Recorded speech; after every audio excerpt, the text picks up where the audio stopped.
Hi everyone, it's time for Cricket Lovely Cricket. I'm your host Dwayne, and we're here to discuss the first, but actually the second ODI between the West Indies and South Africa in East London, which is in South Africa and not in London. Thank you all for joining me, and it's finally that we got some cricket. The first ODI was abandoned due to rain, so it's good that we got some cricket.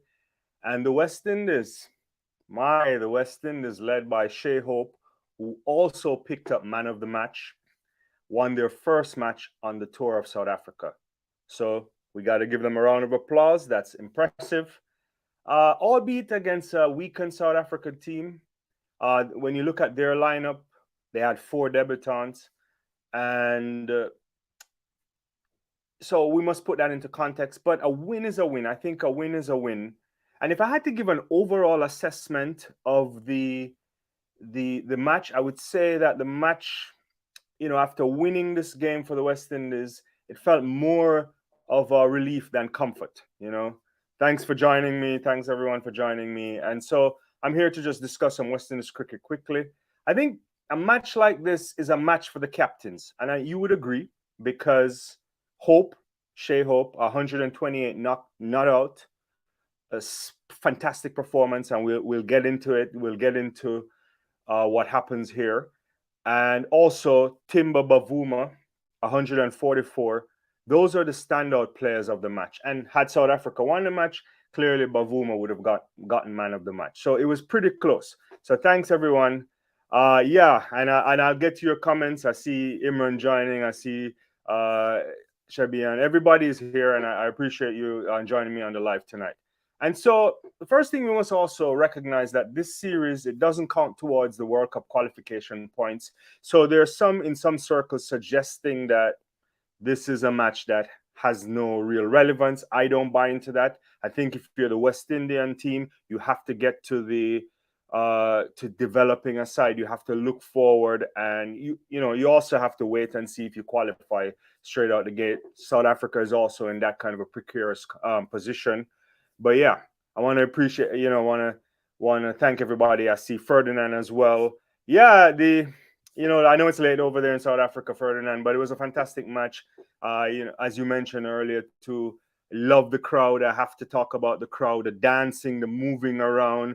It's really great to see that in cricket. It's always a pleasure to see fans coming out and I think they got entertained. There's moments that we can discuss in a second in terms of should better bowling be on display, particularly for the West Indies at times. But it was an entertaining match.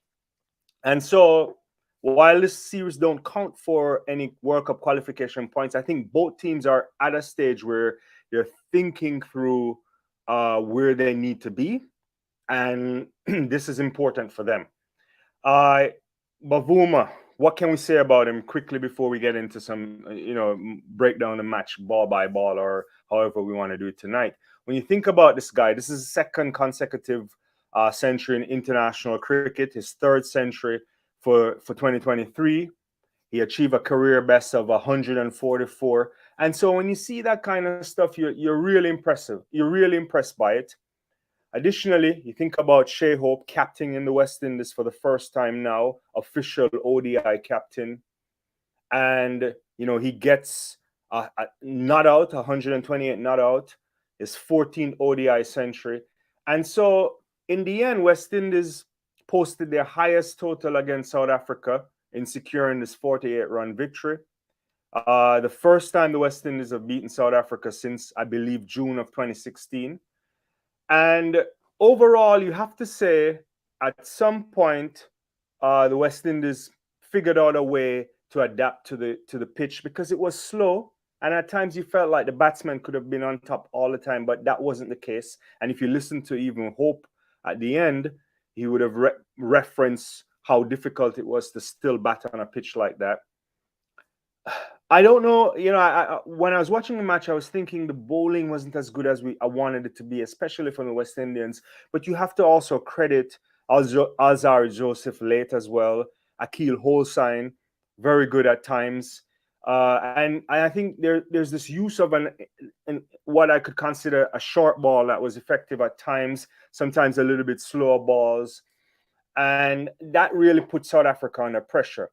And when you think about it, you know that's something to behold. So yeah, I see it is. It's very late there. It's 7th. Yeah, Imran, we're on the same time zone now, thanks to daylight saving time. And so, and Van Zyl, I don't know why he's up this late. You know, he's really up on a Friday night, on a Saturday night rather.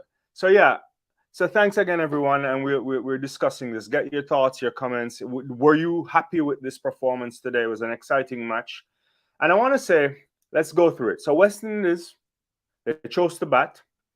And I think that was a good thing. You know, a day and night match as well. You want to make sure you don't know what will happen late on, and so that was good. Uh, I didn't see it coming. I don't know if there was any announcement, but Shea Hope didn't open the batting, and it would be difficult to ask him to open the batting and also captain this well, and also keep wicket unless Pooran was going to keep wicket, and that didn't happen. And so he went down. Some people thought about this as a more strategic thing in the sense that he's better at spin or when the ball turns, and so didn't want to expose other players. But I thought West Indies got off to a flyer or a really good start. Maybe not a flyer. Let's say a good start. Myers and King initially they cruised to what a 66, 67 before the first wicket went down. Fortune there was really good, and that sparked what we could consider a mini collapse, right? Mini collapse there, and Myers loses his wicket. Brooks gets out for a duck, and then King goes, and you start to think, is this West Indies all over again? So from 67 without loss there, you get to 71 for 3, and in a way, that's a crisis. So yeah, let me get a couple comments before I continue. Yeah, I think so. All openers did play very well, but I don't know what happened after the first wicket. Yeah, that's a good point. That's what I'm trying to think through. You know, once we lost that wicket, you know, things go down really quickly. Shamar Brooks sometimes surprises me. I don't know your take on Shamar Brooks. I thought it would be good in Test cricket. Then he had a good start at one point. Then it didn't go the way he wanted to go, and then now he's in one day. And I'm not quite sure how to work out Brooks sometimes.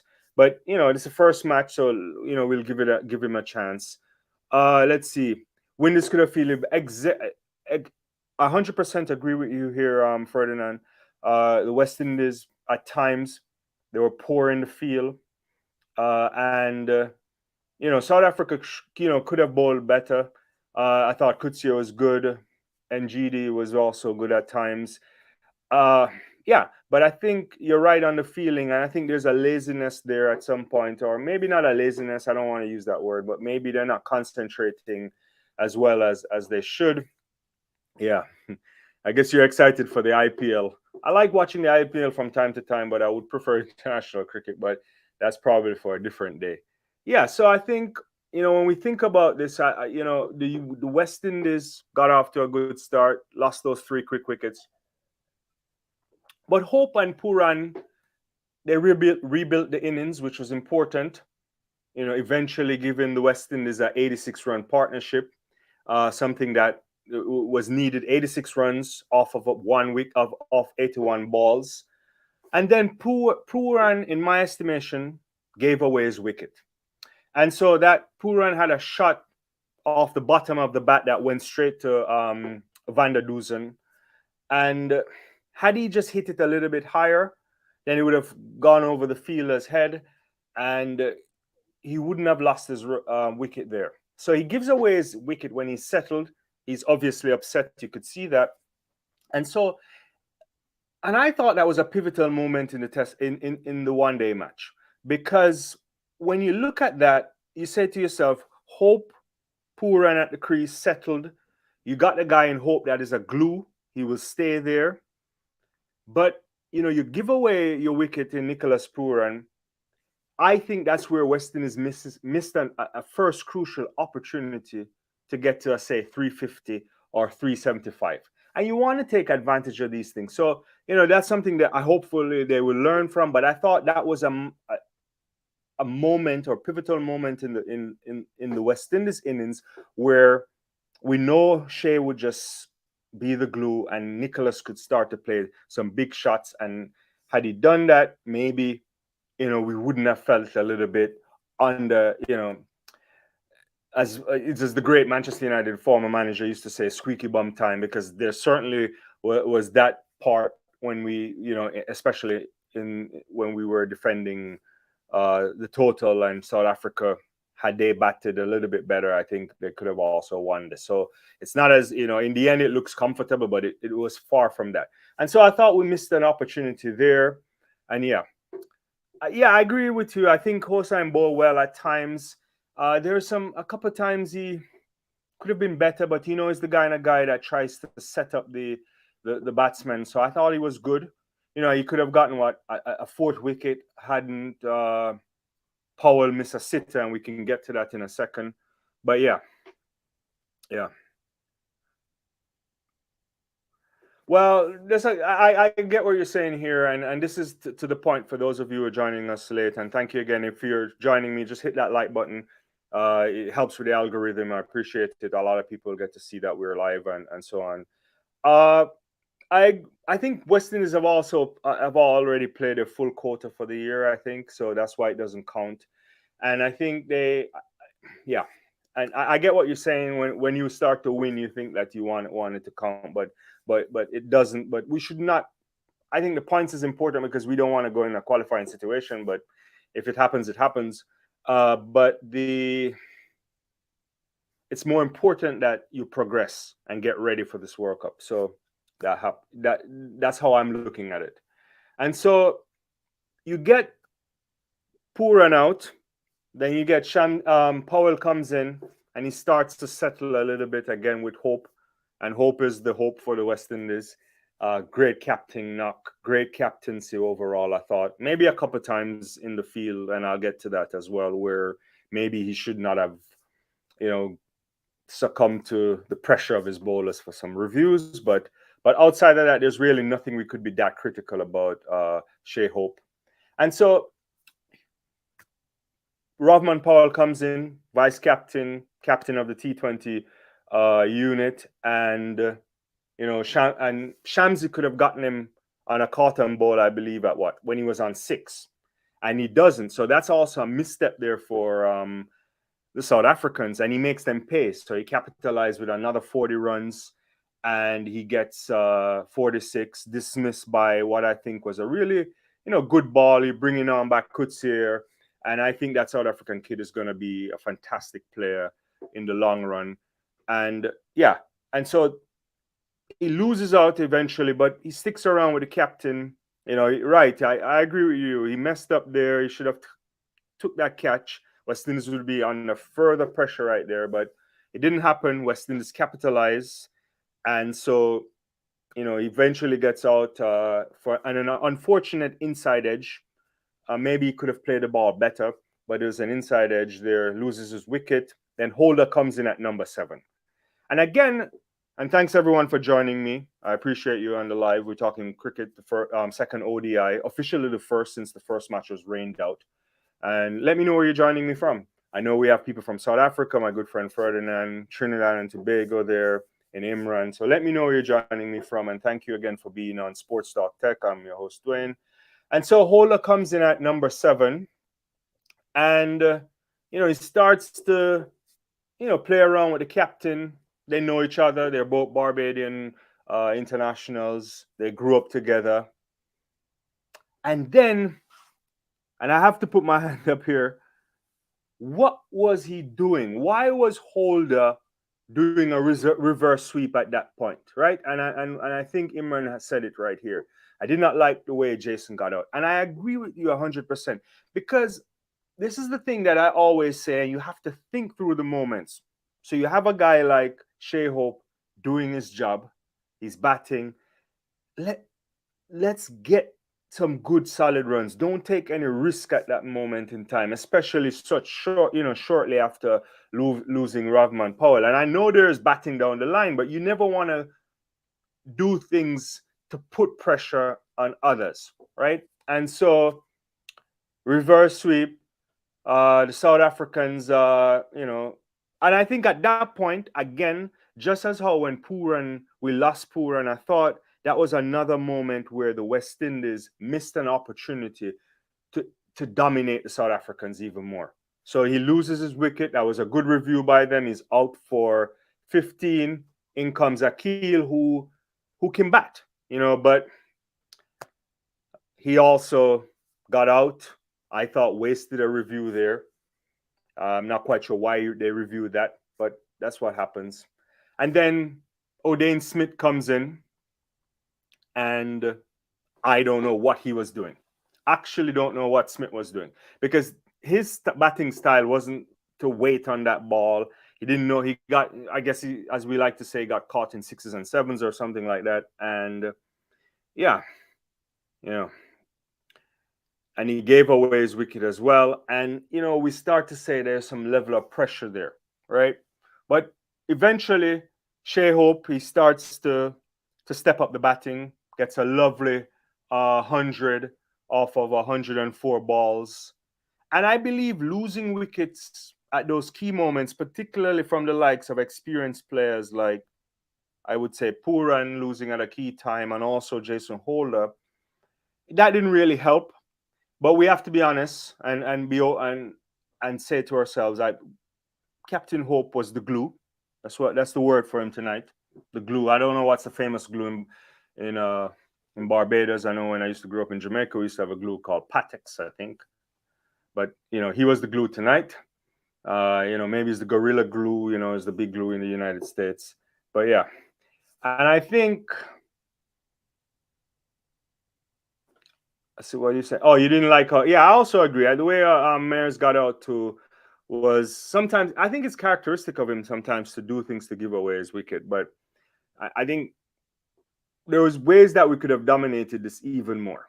But yeah. And so at the end, you end up with Azar Joseph there, 13. Hope ends not out on 128. It was a great last over, I thought, by Ngidi until Hope hit him for a 6 and a 4.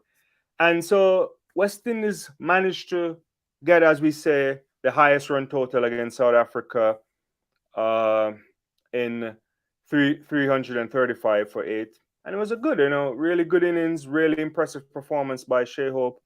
And 28 runs off the last 9 balls suggests that this guy is in form. His leadership is there. And, this is one of the things we talked about on the preview, needing the captains to lead from the front. He didn't open the batting, but he certainly came in at a crucial time, and he became that glue that the West Indies needed. And hats off to Shai Hope, and long may it continue. Yeah, I actually didn't watch any of the cricket today in the PSL, to be honest with you. I saw a little bit of the cricket that was going on earlier this week in West Indies 4-day tournament. I watched a little bit of the Jamaica game with who was it, Winwoods, and then I saw some of the Red Force game as well. But there's other things that was going on, so I didn't get a chance to see all of that. Thank you everyone for joining us. I appreciate you on the channel tonight. We're talking second one-day match against South Africa versus the West Indies in beautiful East London. Fantastic crowd. Did you love this game?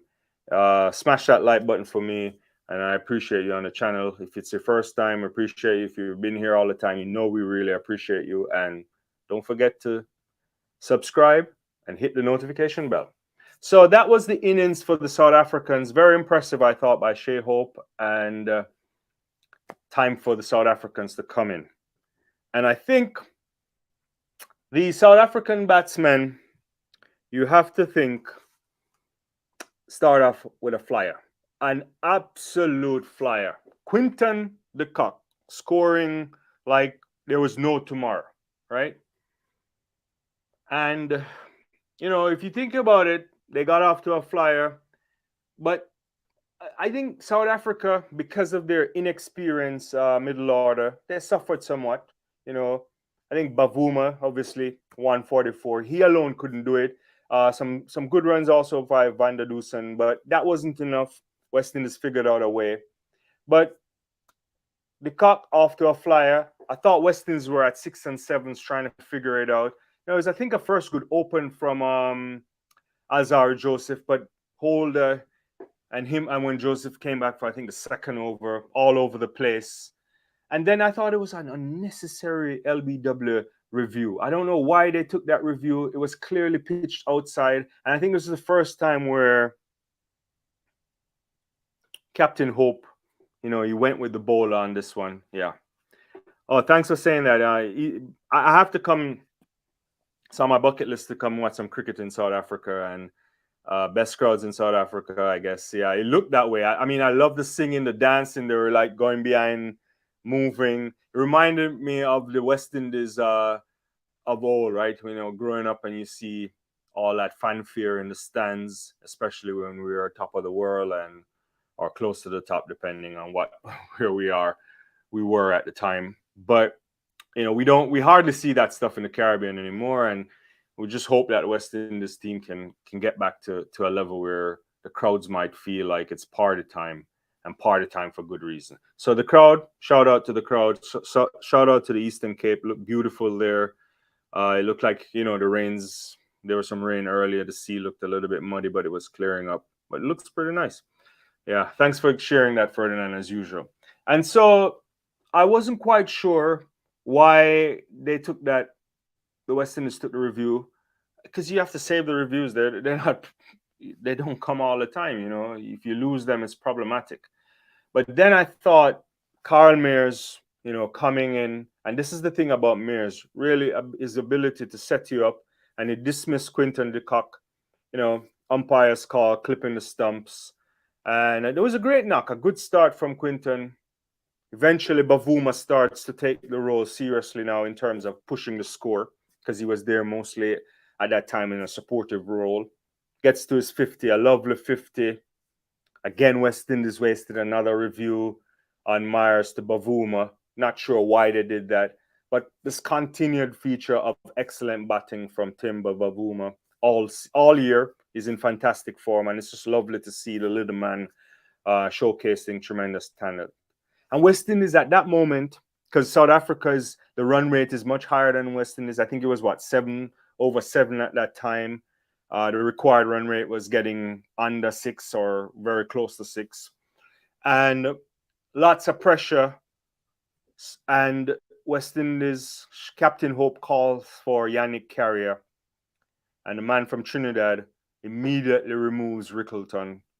It's just what West Indies needed: a superb ball out, and then runs again, poor bowling, and I'm there wondering, will the West Indies tighten things up, right? Because at some point, if you can't take wickets, you can't be giving away runs for free.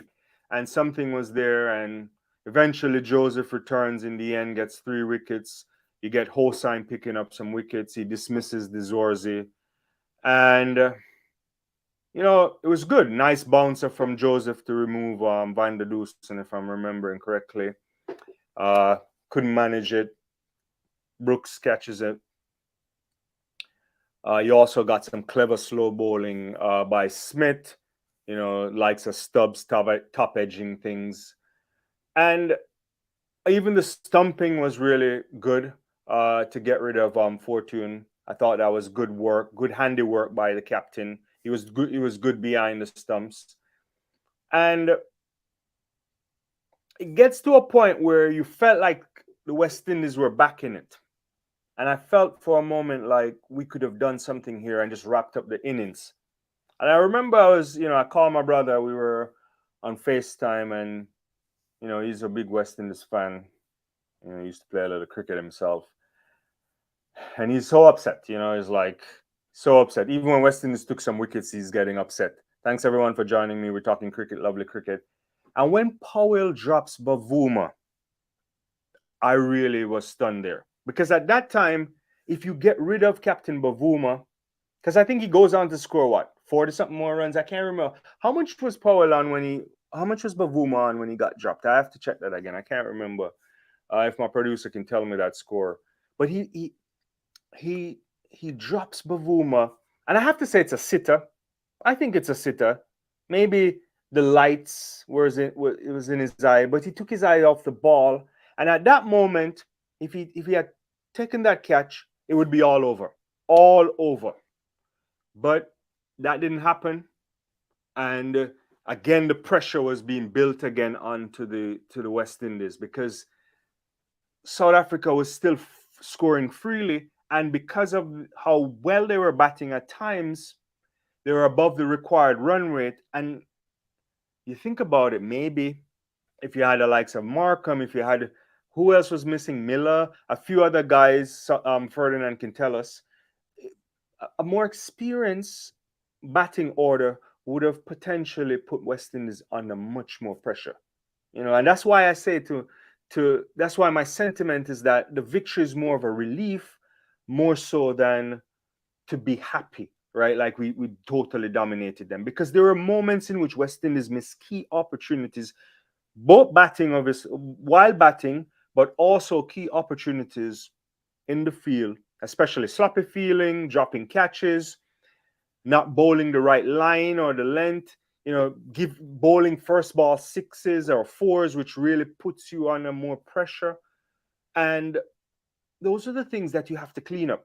But look, the first match, foreign soil, I guess I have to be a little bit a little bit generous in terms of my critique. And again, I'm not criticizing them to be mean or anything. It's just the things you want to see, the markers you want us to use to see progress.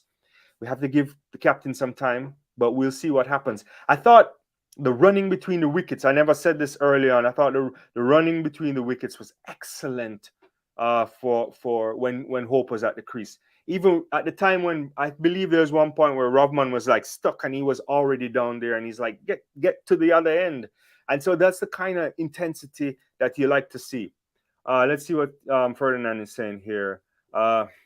I agreed. I agree. I think the Cock Temba, they communicated extremely well. I think NGD at the end was fantastic. I thought he was really good later on in supporting Timber Bavuma. And you realize that there was a trust there, because at one point I'm like, we might be able to like roll him over really quickly. But that wasn't the case. And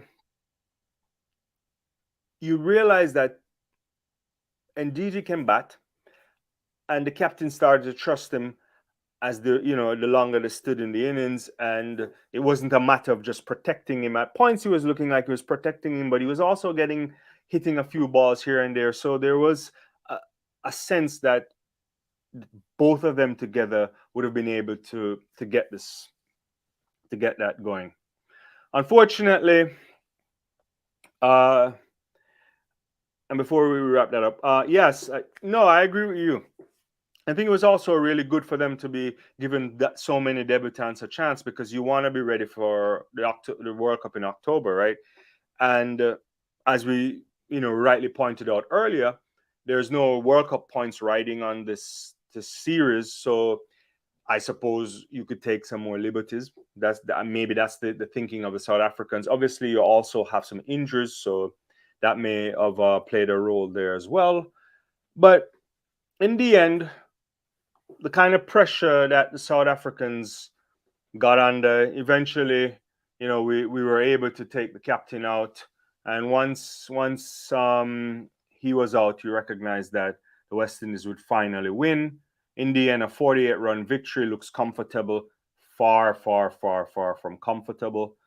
And as I said, my sentiment here is it's more relief than comfort. But congratulations, I would say, to both teams. Good cricket at different times. It clearly isn't. It clearly wasn't an easy pitch to bat on. A few of the bowlers managed. A few of the batters managed to get some runs. But when you look at an innings, say for South Africa, with Bavuma scoring 144, the next highest is Quinton de Kock at 48. So there's some questions there that you have to ask. Likewise for the West Indies, if we can scroll up, you see 128 runs there from Shea, Hope, but others could have chipped in some more.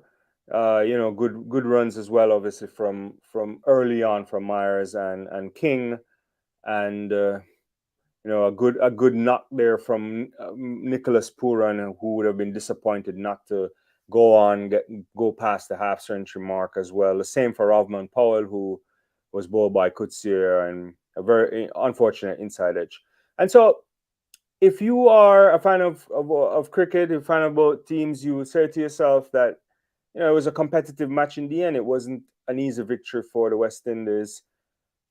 Some application issues on both sides. I think South Africa, for the second game, they have a few players that might be available that they could slot in and try to level the series. And if you're the West Indies, you really have to consider fielding, consider how do you bowl the right line and length, thinking more again about the types of balls to set batsmen up, and just work on that intensity, concentration. They moved to another. I think they moved to another venue for the next one-day international. But first win on the tour for the West Indies, and let's hope that. I know Ferdinand might not like this, but hopefully West Indies can win the next one and win a series. It would be good. But most importantly, I think what we will see happening here is a situation where both teams will learn something from this. I don't know if there are any kind of changes for the West Indies for the second Test match. Clearly batted deep.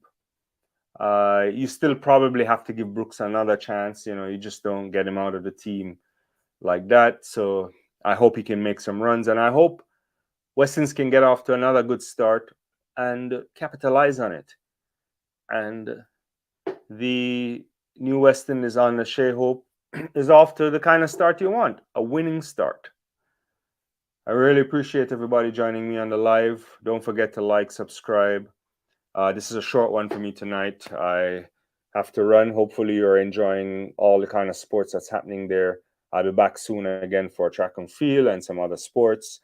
We have a few videos on the channel. If you haven't seen them, please go check them out. We have shorts content, we have explainer videos, and we have long form videos, and obviously we go live. And so I appreciate everybody for joining me tonight, and it was good to see you guys, and thanks for watching. And as always, if you're a West Indies cricket fan, rally. Bye-bye.